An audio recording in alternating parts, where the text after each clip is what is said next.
ایران کے ایٹمی پروگرام کے سربراہ محسن فخری زادہ کو اسرائیلی خفیہ ادارے موساد نے اپنی سب سے سنسنی خیز اور کامیاب کارروائی میں نشانہ بنایا۔ میں ہوں سعد عثمان اور اس ویڈیو میں ہم بات کریں گے کہ محسن فخری زادہ کون تھے اور کیسے اسرائیل نے انہیں نشانہ بنایا۔ اگر اب تک آپ نے چینل کو سبسکرائب نہیں کیا تو چینل کو سبسکرائب کر لیں اور بیل آئیکن کو پریس کر دیں۔ محسن فخری زادہ 1958 میں قم میں پیدا ہوئے۔ ان کا تعلق ایک متوسط مذہبی گھرانے سے تھا۔ وہ نوجوانی میں ہی علمی، محنتی اور نظم و ضبط کے حامل انسان سمجھے جاتے تھے۔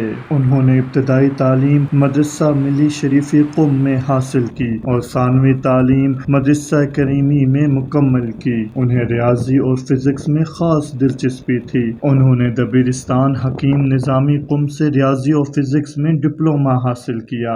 بعد ازاں جامعہ شہید بہشتی تہران سے فزکس میں بیچلرز مکمل کیا۔ محسن فخری زادہ نے جامعہ صنعتی اصفہان سے نیوکلیئر انجینئرنگ میں ماسٹرز کیا اور جامعہ صنعتی امیر کبیر سے پی ایچ ڈی مکمل کی۔ وہ ایران کی مشہور یونیورسٹی امام حسین میں فزکس کے پروفیسر تھے۔ وہ کئی سالوں تک تدریس اور تحقیق میں مصروف رہے۔ ان کی یہ جاب صرف دنیا کو دکھانے کو تھی، دراصل وہ ایران کے جوہری پروگرام پر کام کر رہے تھے۔ انہوں نے جوہری توانائی، دفاعی ٹیکنالوجی اور میزائل سسٹم جیسے اہم شعبوں میں خدمات سر انجام دیں۔ محسن فخری زادہ ایران کے دفاعی تحقیقی ادارے SPND کے سربراہ تھے۔ ان کی زیر نگرانی جوہری ہتھیاروں سے متعلق انتہائی خفیہ منصوبے چلائے گئے۔ ان کا نام عالمی پابندیوں میں بھی شامل تھا۔ وہ 1979 کے انقلاب کے بعد پاسداران انقلاب کے رکن بنے۔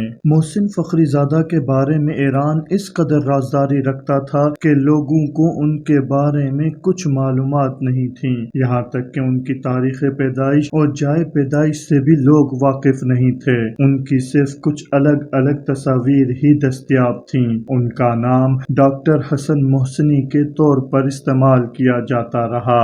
بعد از مرگ ایران کے جوہری پروگرام میں ان کی خدمات پر کھل کر بات ہونے لگی۔ انہیں آرڈرز آف نصر سے نوازا گیا۔ بعد از مرگ ان کی تصویر شائع کی گئی جس میں انہیں صدر حسن روحانی سے ایوارڈ لیتے ہوئے دکھایا گیا۔ فخری زادہ کو یہ ایوارڈ عوامی سطح کے بجائے ایک بند کمرے میں دیا گیا، جبکہ ان کی ٹیم کے باقی اراکین یہاں تک کہ ایرانی جوہری تنظیم کے سربراہ کو بھی عوامی سطح پر ایوارڈ سے نوازا جاتا ہے۔ ایران کی طرف سے اتنی زیادہ رازداری کے باوجود باہر موجود ماہرین انہیں بہت اچھی طرح جانتے تھے، یہاں تک کہ اقوام متحدہ اور IAEA کی کئی رپورٹوں میں ان کا نام آیا۔ دوستو، یہ ایسے ہی سائنسدان تھے جیسے امریکہ کے اوپن ہائمر، انڈیا کے ڈاکٹر ہومی بھابھا اور پاکستان کے ڈاکٹر عبدالقدیر خان تھے۔ کہا جاتا ہے کہ محسن فخری زادہ نے کئی بار شمالی کوریا کے دورے کیے۔ وہاں انہوں نے ایٹمی تجربات کا مشاہدہ کیا۔ پاکستان کے ڈاکٹر عبدالقدیر خان سے بھی انہوں نے ملاقات کی۔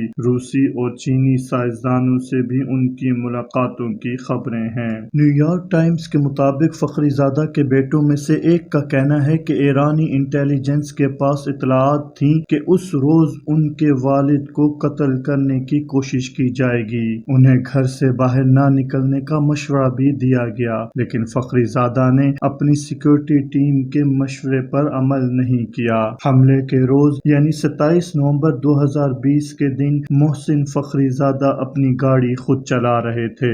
وہ سیاہ رنگ کی نسان ٹیانا کار میں موجود تھے۔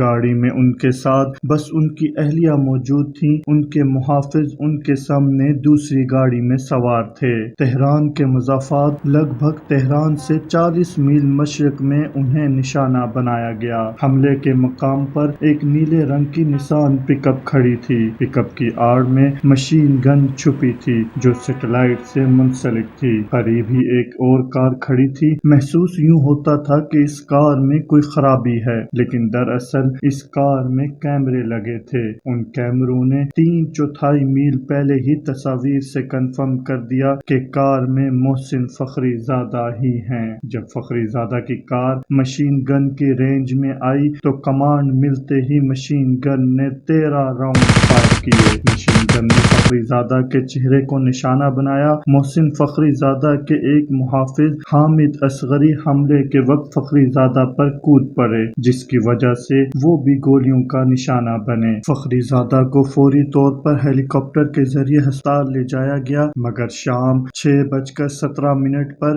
ایران کی وزارت دفاع نے ایک پریس ریلیز جاری کی کہ فخری زادہ اب نہیں رہے۔ چونکہ مشین گن نے صرف محسن فخری زادہ کی سائٹ کو ہی نشانہ بنایا تھا، اس وجہ سے ان کے ساتھ بیٹھی ان کی اہلیہ حملے میں مکمل محفوظ رہیں۔ اپنا کام مکمل کر لینے کے بعد مشین گن خود بخود تباہ ہو گئی اور وہ کار جس میں کیمرے نصب تھے وہ بھی ایک دھماکے سے تباہ ہو گئی۔ اس حملے میں ایران نے اپنے بے مثال اور تجربہ کار جوہری سائنسدان کو کھو دیا، جنہیں ایران کے جوہری پروگرام کا بانی مانا جاتا ہے۔ ان کی تدفین سے پہلے انہیں ایرانی پرچم لپٹے تابوت میں ایران کے مختلف مقدس مقامات پر لے جایا گیا۔ حملے کے 3 دن بعد انہیں تہران کی امام زادہ صالح مسجد میں دفن کر دیا گیا۔ ایران کی سپریم کونسل کے سیکرٹری جنرل علی شمخانی نے 30 نومبر 2020 کو محسن فخری زادہ کے جنازے کے موقع پر کہا کہ ان کو ریموٹ کنٹرول سیٹلائٹ سے منسلک مشین گن سے مارا گیا۔ تحقیقات سے معلوم ہوا کہ یہ اسلحہ ٹکڑوں میں ایران لایا گیا اور خفیہ طور پر جوڑا گیا۔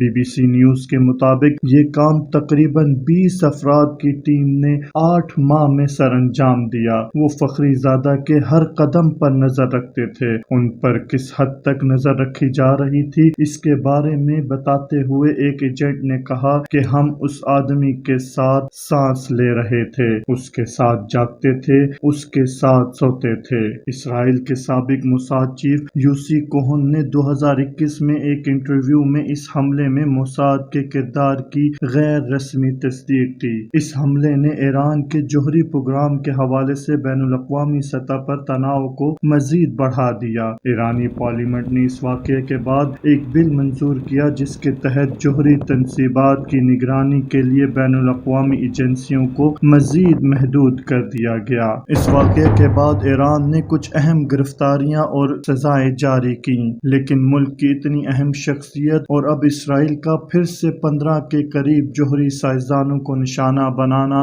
ایران کی بہت سی کمزوریوں کو ظاہر کرتا ہے۔